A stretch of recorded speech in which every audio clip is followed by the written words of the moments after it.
Good day, students. How are you today? I hope that you are in good health. I am Teacher Jovi, your arts teacher for today. Remember to always stay at home for your health and safety. Today, we are going to learn the East Asian arts of China, Japan, and Korea by analyzing elements and principles of art in the production of arts and crafts inspired by the cultures of East Asia, and identifying the characteristics of arts and crafts in specific countries in East Asia. Kindly get your paper and pen for today's activity. You will be answering our activity entitled Name That Piece of Art. I will present different pictures.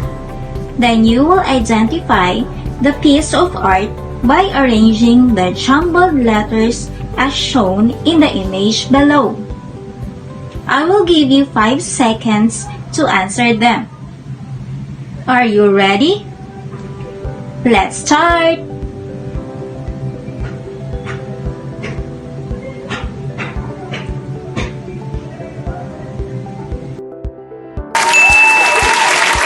Very good! The correct answer is painting. Let's see the next one.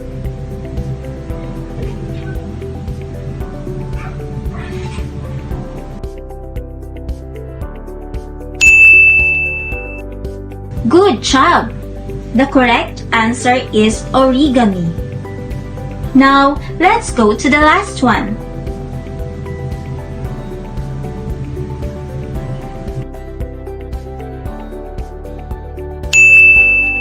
Excellent! The answer is theater mask.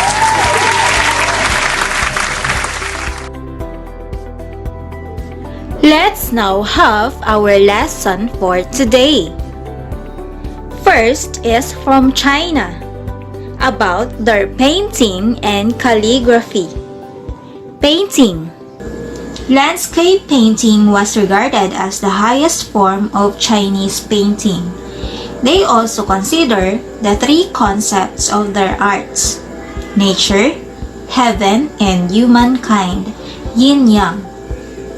Silk was often used as the medium to paint upon, but it was quite expensive. Do you know who is Cai Lun? Cai Lun invented the paper in the 1st century AD. It provided not only a cheap and widespread medium for writing, but painting became more economical. 6 principles of Chinese painting established by Xie He, a writer, art historian, and critic in 5th century China. Observe rhythm and movements. Leave spaces for the eyes to rest. Use brush in calligraphy. Use colors correctly. Live up to tradition by copying the master's artwork. Copy the correct proportion of the objects and nature. Calligraphy. Chinese calligraphy is the art of beautiful handwriting.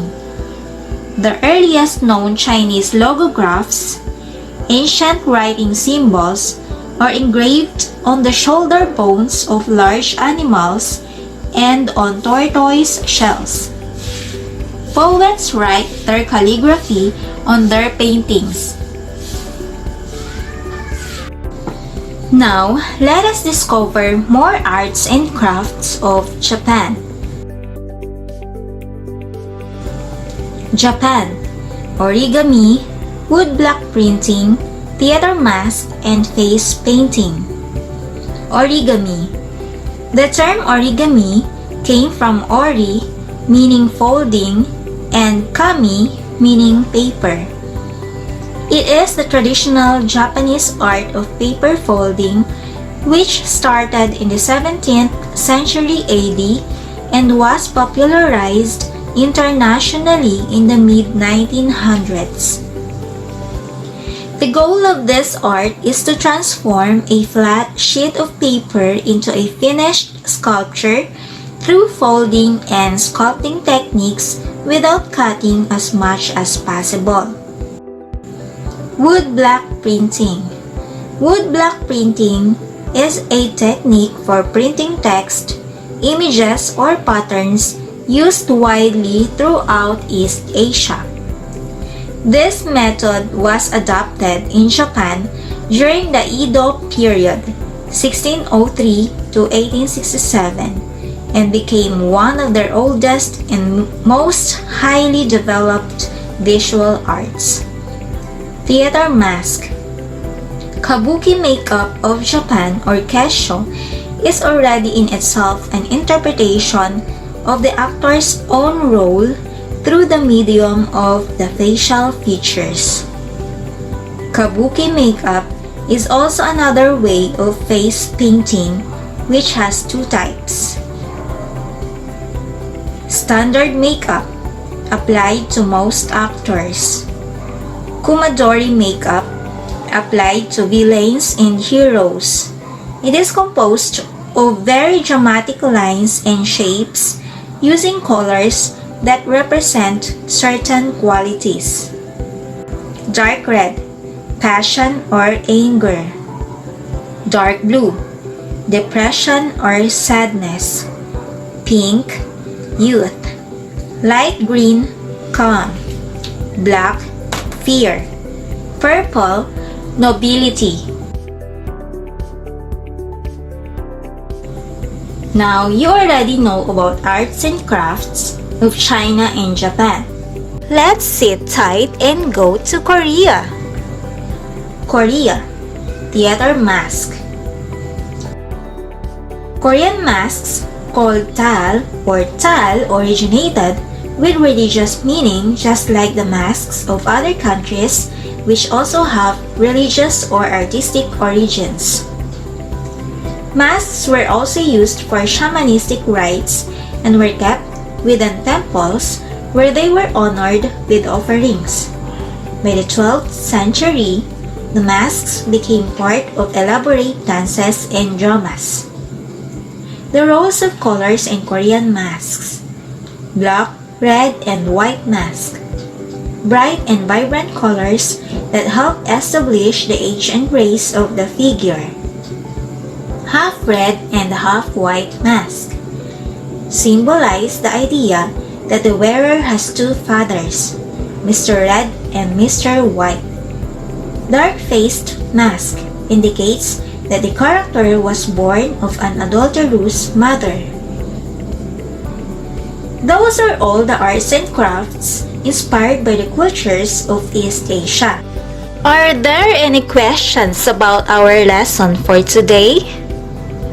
If there is none, then let's have a recap by identifying some arts and crafts from East Asian countries. Number 1. China. Correct! Number 2. Japan.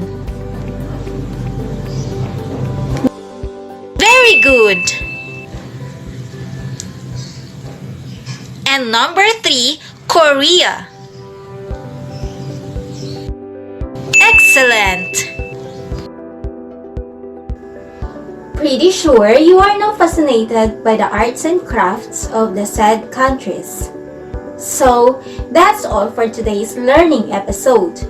I hope you learned a lot today. Your participation is highly appreciated. Again, I am Teacher Jovi, leaving you a message. Art is the future of creativity, and artistic enjoyment is memory. Good day, everyone, and see you next time!